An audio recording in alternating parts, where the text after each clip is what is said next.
ខ្ញុំប្រកាសណាសូមនមស្ការចំពោះគុណបរតនត្រ័យមានព្រះពុទ្ធព្រះធម៌និងព្រះសង្ឃជាទីពឹងព្រះសម្មាសម្ពុទ្ធលោកបានត្រាស់ដឹងនិងបានសម្ដែងនៅព្រះធម៌ហើយនៅក្នុងនោះលោកបានសម្ដែងអំពីបរមត្ថធម៌4បរមត្ថធម៌4នោះមាន1ចិត្ត2ចេតសិក3រូបនិង4និព្វានជាបន្តទៀតនេះខ្ញុំនឹងលើកយកអំពីលក្ខណៈរបស់បរមត្ថនីមួយចិត្តគឺជាសភាពដឹងឬក៏ជាធាតុដឹងចិត្តគឺជាសភាពលក្ខណៈធម៌ដែលជាធំជាប្រធាននៃការដឹងនៅអារម្មណ៍កំពុងកើតឡើងដូចជាឃើញឮដឹងក្លិនដឹងរសដឹងក្តៅដឹងត្រជាក់ឬក៏នឹកគិតនៅរឿងរ៉ាវនានានេះចិត្តទាំងអស់មាន89ដួងឬក៏121ដួងទី2គឺចេតសិកគឺក៏ជាសភាពលក្ខណៈធម៌មួយប្រភេទទៀតដែលដឹងដែលជាធាតុដឹងនៅអារម្មណ៍ដូចគ្នាជាមួយនឹងចិត្តគឺចេតសិកគឺជាប្រភេទធម៌មួយប្រភេទដែលកើតឡើងរួមគ្នាជាមួយនឹងចិត្តដឹងនៅអារម្មណ៍រួមគ្នាជាមួយនឹងចិត្តរលត់ព្រមគ្នាជាមួយនឹងចិត្តហើយកើតនៅកន្លែងជាមួយគ្នាជាមួយនឹងចិត្តចេតសិកប្រភេទនីមួយមានលក្ខណៈដោយឡែកនិងនីតិផ្សេងគ្នាទៅតាមប្រភេទចេតសិកនីមួយនោះទៅតាមលក្ខណៈរបស់ចេតសិកនីមួយហើយចេតសិកសរុបទាំងអស់មាន52ប្រភេទបរមត្ថធម៌ទី3គឺរូបគឺជាសភាពធម៌ដែលមិនមែនជាសភាពដឹងដូច្នេះរូបគឺជាធាតុមិនដឹងដូចជាពណ៌សំឡេងក្លិនរសជាដើមរូបទាំងអស់មាន28ប្រភេទបរមត្ថធម៌ទី4គឺនិព្វានគឺជាសភាពធម៌ដែលរំលត់នៅតួកិលេសរំលត់នៅទុក្ខនិព្វានមិនមានបច្ច័យតាក់តែងឲ្យកើតឡើងនោះទេដូច្នោះហើយនិព្វានគឺមិនកើតមិនរលត់ជាបន្តទៀតយើងនឹងសិក្សាបន្តទៀតលម្អិតអំពីបរមត្ថធម៌នីមួយបរមត្ថធម៌ទី1គឺចិត្តបរមត្ថដូច្នេះនៅខណៈដែលយើងឃើញពណ៌ផ្សេងនៅតាមផ្លូវភ្នែកនោះភ្នែកមិនឃើញអ្វីនោះទេភ្នែកគ្រាន់តែជាបច្ច័យជាទីដែលធ្វើឲ្យកើតនូវការឃើញនោះប៉ុណ្ណោះដូច្នោះការឃើញគឺជាចិត្តនៅពេលដែលសំឡេងប៉ះខ្ទប់នឹងត្រចៀកក៏មិនមែនជាចិត្តព្រោះថាសំឡេងហើយនឹងត្រចៀកមិនដឹងអ្វីនោះទេតែសភាពធម៌ដែលបានឮសំឡេងឬក៏ដឹងសំឡេងនៅខណៈនោះការដឹងនៅលក្ខណៈរបស់សំឡេងនោះគឺជាចិត្ត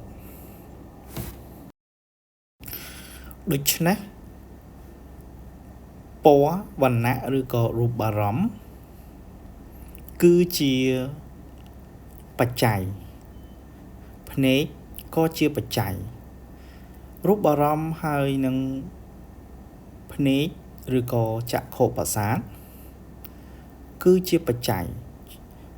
គឺជាទីតាំងជាទីអាស្រ័យឲ្យកើតនៅលក្ខណៈរបស់នាមធម៌ដែលជាធាតុឃើញអញ្ចឹងឃើញឬក៏ចក្ខុវិញ្ញាណចិត្តនោះឯងគឺជាសភាពដឹងការឃើញនៅខណៈដែលមានរូបប៉ះខ្ទប់នឹងចក្ខុប្រសាទនោះគឺជាចិត្តដឹងនៅលក្ខណៈដែលជាអារម្មណ៍កំពុងប៉ះខ្ទប់ សំឡេងហើយនឹងត្រចៀកក៏ជាបច្ច័យជាទីតាំងជាទីអាស្រ័យឲ្យកើតនៅលក្ខណៈឮនៅសំឡេងនោះឬក៏យើងហៅថាជាសោតវិញ្ញាណឬក៏ចិត្តដឹងសំឡេងនោះ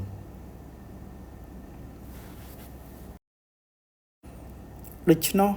ចិត្តគឺជាបរមត្តធម៌ដែលជាសភាពលក្ខណៈធម៌ដឹងនៅពណ៌ដឹងនៅសំឡេងដឹងនៅអារម្មណ៍ផ្សេងដែលកំពុងតែកើតឡើងប៉ះផ្ទុបទៅនឹងលក្ខណៈរបស់ភ្នែកត្រចៀកច្រមុះអណ្ដាតកាយចិត្តនៅក្នុងជីវិតជាប្រដីនេះឯងដូច្នេះចិត្តបរមត្តឬចិត្តគឺជាសភាពដឹងឬធាតុដឹងដែលដឹងនៅលក្ខណៈរបស់អារម្មណ៍ដែលកំពុងតែប្រកបកើតឡើងដូច្នេះនេះឯងគឺជាបរមត្តធម៌បរមត្តធម៌គឺជាសភាពធម៌ដែលមានពិតប្រាកដគឺជាអភិធម្មគឺជាអភិធម្មឬក៏បរមត្តធម៌គឺជាសភាពធម៌មិនមែនជាសត្វបុគ្គលឬក៏យើងប្រើពាក្យហៅថាអនត្តាដែលមិនស្ថិតនៅក្រោមអំណាចបង្គាប់បញ្ជារបស់បុគ្គលណាទាំងអស់វាជាសភាពលក្ខណៈធម៌ដែលកើតឡើងទៅតាមហេតុនិងបច្ច័យសូម្បីតែព្រះសម្មាសម្ពុទ្ធមិនបានប្រសូតហើយក៏ព្រះអង្គមិនទាន់ត្រាស់ដឹងនៅលក្ខណៈសភាពធម៌ទាំងឡាយនេះក៏ដោយប៉ុន្តែសភាពធម៌ទាំងឡាយនេះក៏នៅតែកើតឡើងជាប្រក្រតីប្រព្រឹត្តទៅតាមហេតុនិងបច្ច័យនោះជាធម្មតាដូច្នេះសូម្បីតែទោះបីជាយើងបានដឹងនៅសភាពលក្ខណៈធម៌នេះដឹងឬយល់ឬក៏មិនដឹងឬក៏មិនយល់ក៏ដោយក៏សភាពធម៌ទាំងឡាយនេះកំពុងតែកើតឡើងតាំងនៅរលត់ទៅជាធម្មតាទៅតាមហេតុនិងបច្ច័យហើយមិនស្ថិតនៅក្រោមអំណាចបង្គាប់បញ្ជារបស់បុគ្គលណាម្នាក់នោះឡើយព្រះសម្មាសម្ពុទ្ធជាម្ចាស់គឺជាព្រះបរមសាស្តានៃយើងព្រោះព្រះអង្គបានត្រាស់ដឹងនៅលក្ខណៈរបស់ធម៌ទាំងឡាយទាំងពួងដោយព្រះអង្គឯងព្រះអង្គបានសម្ដែងនៅពធថាធម៌ទាំងឡាយទាំងពួងនោះមិនមែនជាតួខ្លួនមិនមែនជាសត្វហើយមិនមែនជាបុគ្គលហើយធម៌ទាំងឡាយទាំងពួងមិនស្ថិតនៅក្រោមអំណាចបង្គាប់បញ្ជាបុគ្គលណាម្នាក់នោះឡើយសូម្បីតែព្រះអង្គអភិធម្មពាក្យថាអភិធម្មមកពីពាក្យថាអភិមានន័យថាធំដូច្នោះអភិធម្មគឺជាធម៌ដែលធំជាធំហើយជាចម្បងអភិធម្មគឺជាធម៌ដែលធំព្រោះថាវាគឺជាអនត្តាធម៌ដែលមិនស្ថិតនៅក្រោមអំណាចបង្គាប់បញ្ជារបស់បុគ្គលណាម្នាក់ឡើយប៉ុន្តែនៅពេលដែលព្រះអរហន្តសម្មាសម្ពុទ្ធជាម្ចាស់នៃយើងលោកបានត្រាស់ដឹងហើយព្រះអង្គក៏បានត្រាស់សម្ដែងនៅធម៌មទេសនានៅធម្មៈទាំងឡាយទាំងពួងព្រមជាមួយនឹងហេតុបច្ច័យរបស់ធម៌ទាំងឡាយទាំងពួងនោះទៅតាមសភាពលក្ខណៈនៃការពិតរបស់ធម្មៈទាំងឡាយនោះព្រះអង្គគោរពធម៌ព្រះពុទ្ធជាម្ចាស់ក៏លោកគោរពនៅធម៌ដែលព្រះអង្គបានត្រាស់សម្ដែងនោះដូចគ្នាព្រះអង្គមិនដែលសម្ដែងថាធម៌មទេសនាដែលព្រះអង្គបានសម្ដែងនោះស្ថិតនៅក្រោមអំណាចបង្គាប់បញ្ជារបស់ព្រះអង្គនោះទេប៉ុន្តែព្រះអង្គបានត្រាស់សម្ដែងថាសូម្បីតែព្រះអង្គឯង ក៏មិនអាចបណ្ដាលឲ្យបុគ្គលណាម្នាក់រួចផុតចាកទុក្ខឬក៏សម្រេចមគ្គផលឆ្ពោះទៅដល់និព្វាននោះបាននោះដែរមានតែការបដិបត្តិនៅព្រះធម៌ប៉ុណ្ណោះដែលជាបច្ច័យធ្វើឲ្យបុគ្គលលោកអ្នកបដិបត្តិនោះអាចសម្រេចនៅមគ្គផលនិព្វានឬក៏រួចផុតចាកទុក្ខបានបរមត្តធម៌ឬក៏អភិធម្មមិនមែនជាធម៌ដែលហួសវិស័យដែលយើងអាចយល់បាននោះទេព្រោះថាបរមត្តធម៌គឺជាសភាពធម៌ដែលមានពិតការយល់ត្រូវការឃើញត្រូវនៅក្នុងសភាពលក្ខណៈធម៌ជាប្រក្រតីនេះឯងដូច្នោះការយល់ត្រូវគឺជាការឃើញឬយល់ដល់នៅលក្ខណៈពិតរបស់បរមត្តធម៌ដែលជាសភាពលក្ខណៈធម៌កំពុងតែប្រកបឡើងជាប្រក្រតីនៅក្នុងជីវិតជាប្រចាំថ្ងៃនេះដែលមិនមែនជាធម៌ហួសពីវិស័យនៃការយល់បានរបស់យើងនោះទេចិត្តគឺជាបរមត្តធម៌ដែលកើតឡើងដឹងនៅពណ៌ដឹងក្លិនដឹងរសដឹងសំឡេងដឹងការប៉ះខ្ទប់នឹងកាយដូចជាក្តៅត្រជាក់តឹងកម្រើកញ័រដឹងនៅរឿងរ៉ាវផ្សេងនៅតាមប្រភេទរបស់ចិត្តនីមួយចិត្ត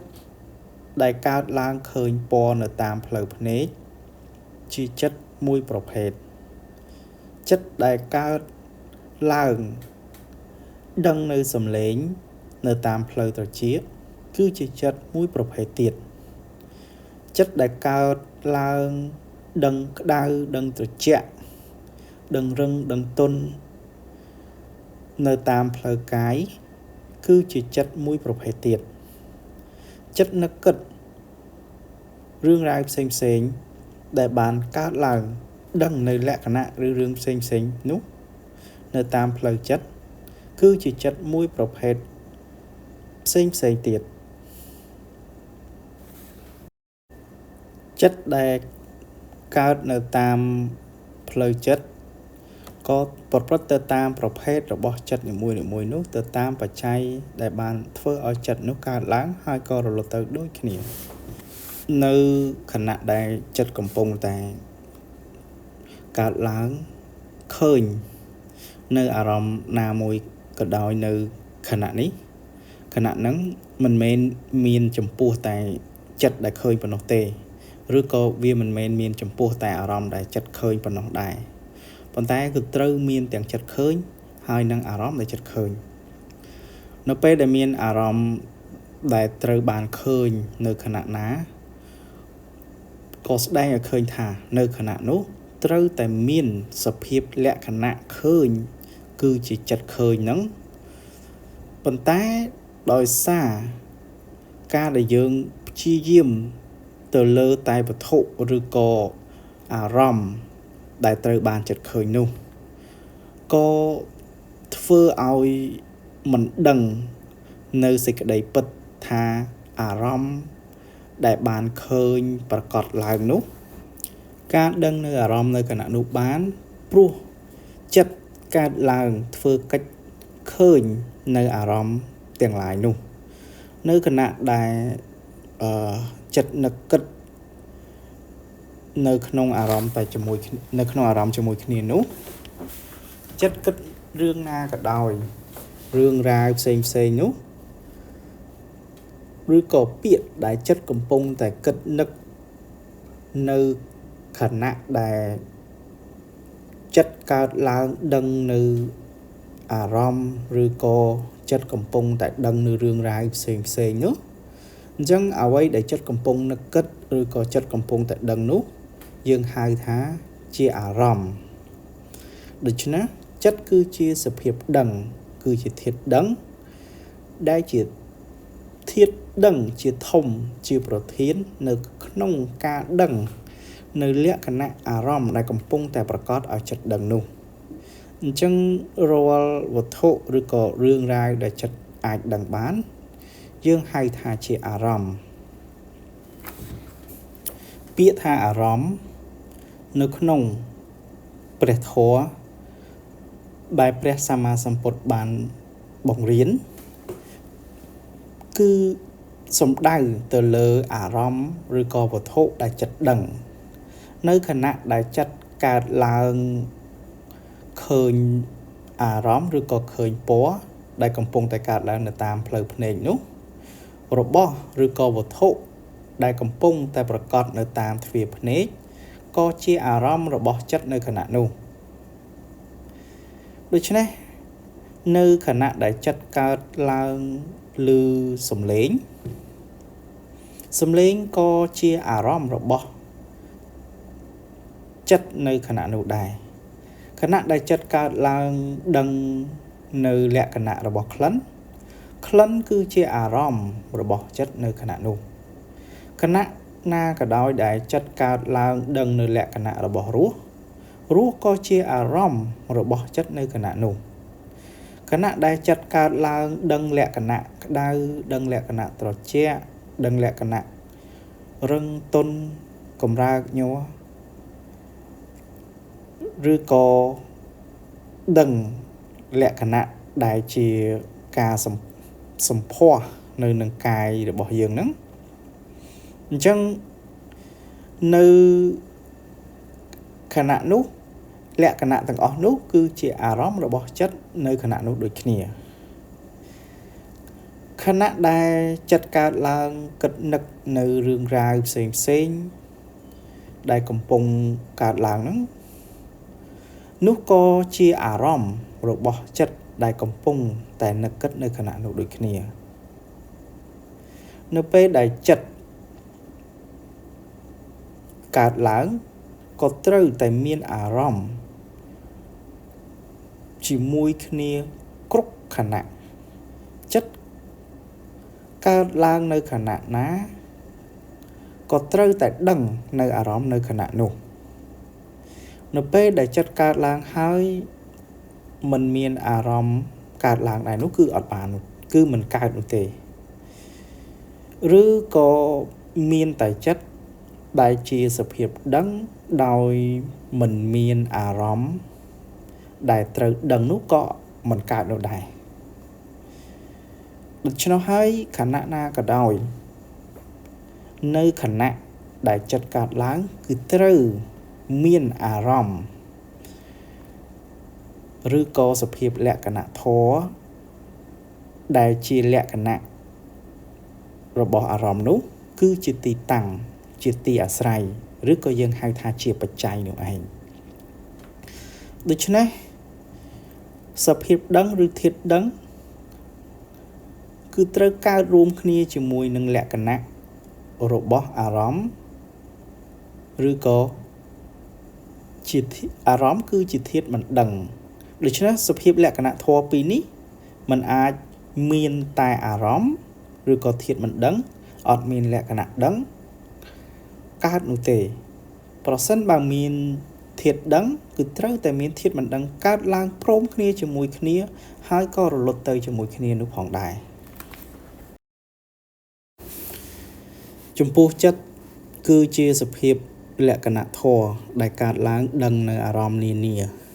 មិនមែនមានតែនៅក្នុងពុទ្ធសាសនាយើងប៉ុណ្ណោះទេឬក៏ចំពោះ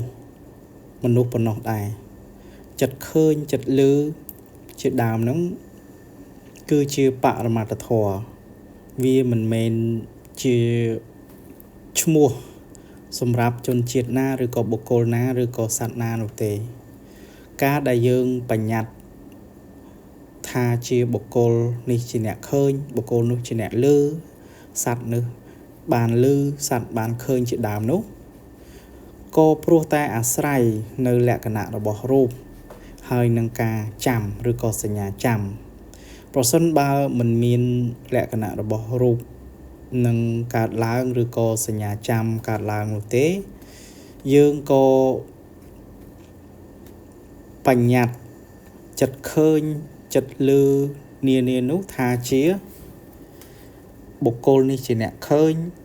ឬបុគ្គលនោះជាអ្នកឮសត្វនោះជាអ្នកឃើញសត្វនោះជាអ្នកឮជាដើមចំពោះចិត្តគឺជាបរមត្ថធម៌មិនថា ជាចិត្តឃើញរបស់សត្វឬក៏ជាចិត្តឃើញរបស់មនុស្សនោះទេចិត្តដែលកើតឡើងនោះក៏ត្រូវតែឃើញនៅអារម្មណ៍ដែលប្រកបចិត្តឃើញដែលបានកើតឡើងនោះក៏ត្រូវតែឃើញនៅអារម្មណ៍ឬក៏វត្ថុដែលប្រកបនៅតាមទ្វារភ្នែកចិត្តដែលបានឮសំឡេងក៏ត្រូវតែដឹងសំឡេងចិត្តដែលឃើញចិត្តឃើញនិងដឹងលក្ខណៈរបស់សំឡេងមិនបានឡើយហើយចិត្តដែលឮសំឡេងនោះក៏ដឹងនៅលក្ខណៈរូបដែលប្រកបនៅតាមផ្លូវភ្នែកមិនបានដូចគ្នាចំពោះពាក្យថាចិត្តនេះមិនថាជនជាតិណាជនជាតិខ្មែរជនជាតិបរទេសណាឬក៏មិនថាចំពោះសត្វឬក៏មនុស្សទេវតាក៏ដោយការឃើញគឺប្រព្រឹត្តទៅជាបរមត្ថធម៌បើសិនជាយើងមិនប្រើពាក្យថាចិត្តប៉ុន្តែលក្ខណៈដែលជាសភាពដឹងធាតុដឹងនោះក៏កើតឡើងទៅតាមហេតុនិងបច្ច័យនោះជានិច្ចហើយចំពោះលក្ខណៈរបស់ការឃើញរបស់មនុស្សការឃើញរបស់សត្វទេវតាព្រហ្មទាំងឡាយគឺដូចគ្នាចំពោះការឃើញដែលបានចំពោះចិត្តឃើញគឺត្រូវកើតឡើងនៅតាមទ្វារភ្នែកចិត្តឮមិនអាចកើតនៅតាមទ្វារភ្នែកបាននោះទេហើយភ្នែកក៏មិនអាចឮនៅលក្ខណៈរបស់សំឡេងបាននោះដែរចិត្តឮគឺកើតនៅតាមទ្វារត្រចៀកហើយនៅតាមទ្វារត្រចៀកក៏មិនអាចឃើញក៏មិនអាចជាបច្ច័យឬក៏ជាទីកើតនៃចិត្តឃើញនោះបានដូចគ្នាចំពោះលក្ខណៈបរមត្ថធម៌នេះមិនមានបុគ្គលណាដែលអាចមានអំណាចបង្គាប់បញ្ជាឲ្យបរមត្ថធម៌ទាំងនេះផ្លាស់ប្ដូរលក្ខណៈរបស់សភាពនៃបរមត្ថធម៌នីមួយៗនោះបានឡើយមិនមានបុគ្គលណាអាចឲ្យសំឡេងមកឮនៅតាមផ្លូវភ្នែកឬក៏ការឃើញនៅតាមផ្លូវភ្នែកមកឮនៅមកឃើញនៅនឹងទ្វារត្រចៀកបាននោះទេចិត្តគឺជាបរមត្ថធម៌កើតឡើងដឹងនៅលក្ខណៈអារម្មណ៍នានានោះកើតឡើងចិត្តនីមួយៗកើតឡើងបានព្រោះមានបច្ច័យធ្វើឲ្យកើតឡើងនៅពេលដែលមិនមានបច្ច័យចិត្តក៏មិនអាចកើតឡើងបានដូចគ្នានៅពេលដែលសំឡេងមិនកើតឡើងប៉ះខ្ទប់ជាមួយនឹងត្រចៀកចិត្តឮក៏កើតឡើងមិនបាននៅពេលដែលក្លិនមិនកើតឡើងប៉ះខ្ទប់ជាមួយនឹងច្រមុះចិត្តដឹងក្លិនក៏មិនអាចកើតឡើងបានចិត្តនៅពេលដែលរូបឬក៏វណ្ណៈមិនប៉ះខ្ទប់ជាមួយនឹងចក្ខុប្រសាទចិត្តឃើញក៏កើតឡើងមិនបានចិត្តកើតឡើងទៅតាមប្រភេទនីមួយកើតឡើងបានក៏ព្រោះតែមានបច្ច័យដែលធ្វើឲ្យកើតនៅចិត្តប្រភេទនីមួយដូច្នោះចិត្តដែលកើតឡើងទៅតាមប្រភេទនីមួយនោះមាន